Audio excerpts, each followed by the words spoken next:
Ladies and gentlemen, welcome to Friday Night Smackdown.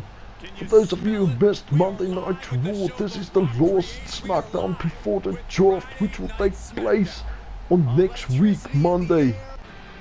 And who better to open the show than the man who earned Triple H the #1 draft pick for Monday Night Raw, the WWE Champion, Ryan Rage.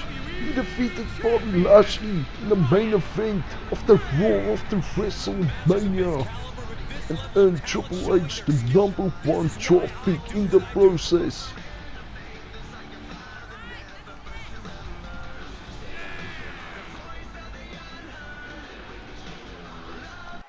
Four days ago on Monday Night Raw, a huge announcement was made by Mr. McMahon. He announced that Triple H are now officially in charge of Monday Night Raw and Shane McMahon of Friday Night Smackdown. In the main event of the show, I earned Triple H the first pick, and we all know who that pick is going to be. That means that tonight will be my final Smackdown for the time being. Friday Night Smackdown has been my home for over 4 years now, and I made history on this brand. I personally made this show the A show and took it to heights it has never seen before.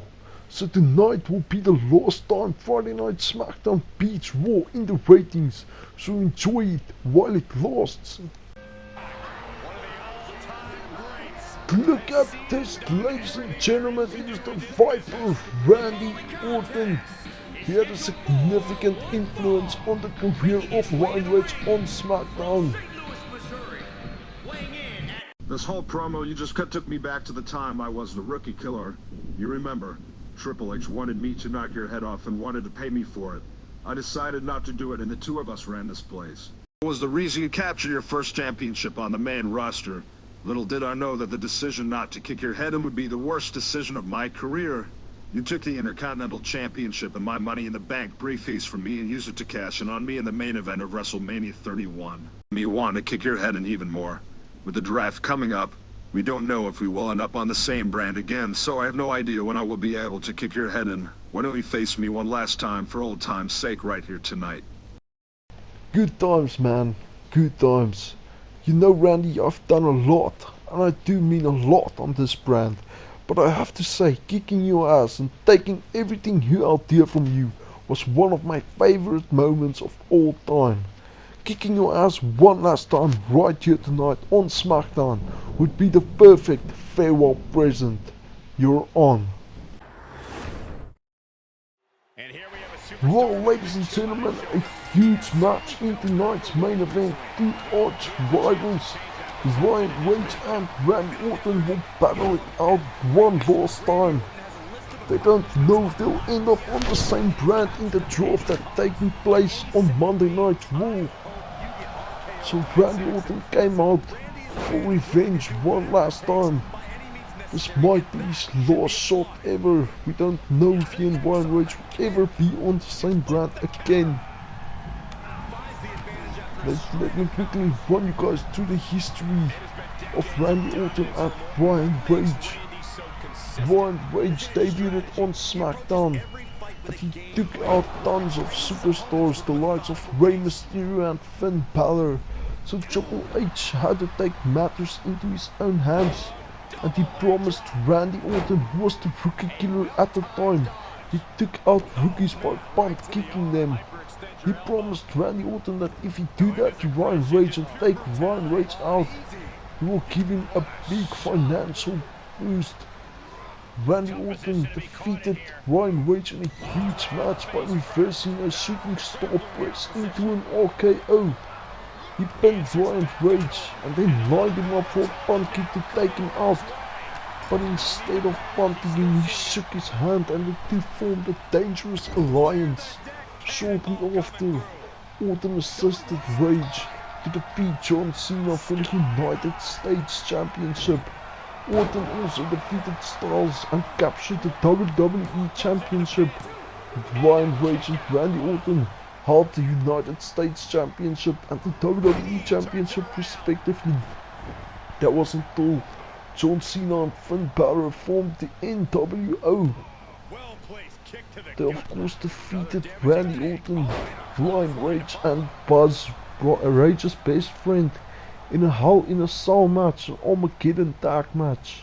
At that Hell in a Cell pay-per-view, the following pay-per-view, John Cena and Finn Balor challenged Randy Orton and Brian Rage in a TLC match, in which both the WWE Championship and the United States Championship was on the line.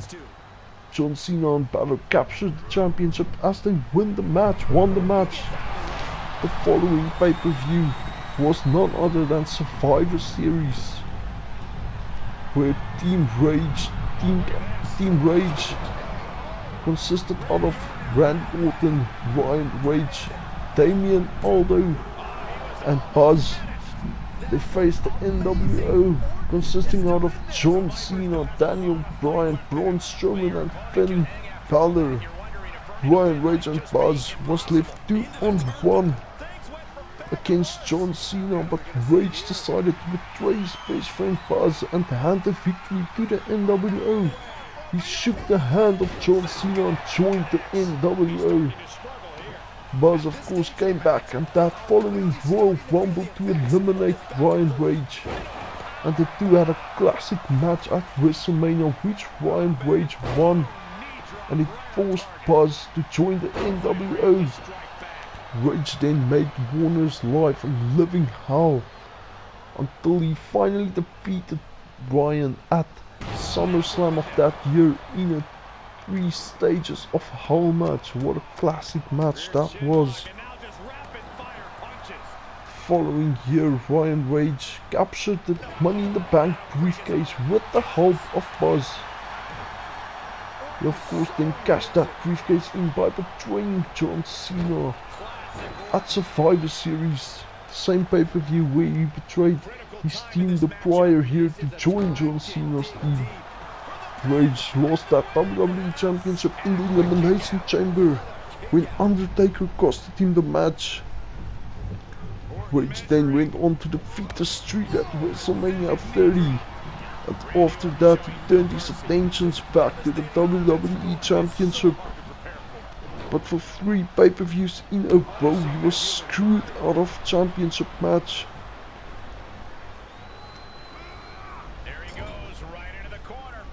Randy Orton won the Money in the Bank briefcase that year.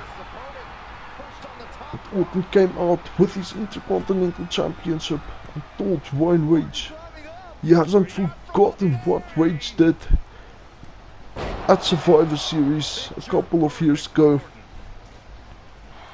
And he wanted revenge and said he would put his Intercontinental Championship on the line for it, which he did. And Rage went on to take his Intercontinental Championship as well as the Money in the Bank briefcase from him. Rage then used that briefcase to cash in the main event of WrestleMania 31, and he pinned Randy Orton with his briefcase. Brian Rage of course hasn't looked back since, as he is still the WWE Champion after winning it at WrestleMania 31. He has successfully defended it in the same reign at WrestleMania 32. I can count on one hand the amount of times Brian Rage has been pinned since winning that championship. He hasn't looked back since. Of course, all of that happened on Smackdown. Rage will be looking to make new accomplishments on Raw. Remember that Vince McMahon will be drafting on behalf of Triple H, as Triple H is the leader of the Authority.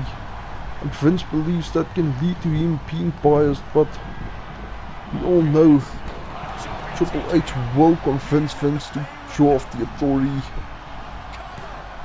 Number 1, as Ryan Rage go for the pinfall after a TKO and Orton kicks out, and this match will continue. Will that be the last opportunity? Is there still enough left in these men? Double axe handle. He's going to the pin. This could be it. Into the pay window. He refuses to stay down. Pure instinct.